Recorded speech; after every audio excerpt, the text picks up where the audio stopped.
them. That's what that is.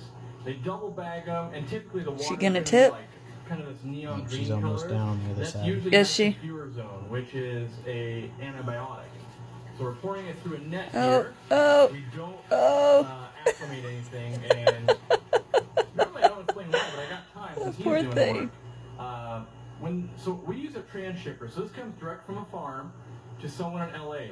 They instantly rebag them in new water because they've been in a bag since. She's coming back.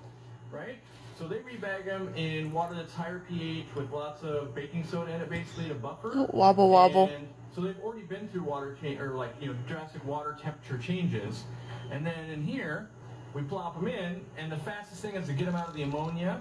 Now the farms include a little bit of that, we call it clown puke gravel. And the reason that's there, that is beneficial bacteria. So they break down a little bit of ammonia, and that's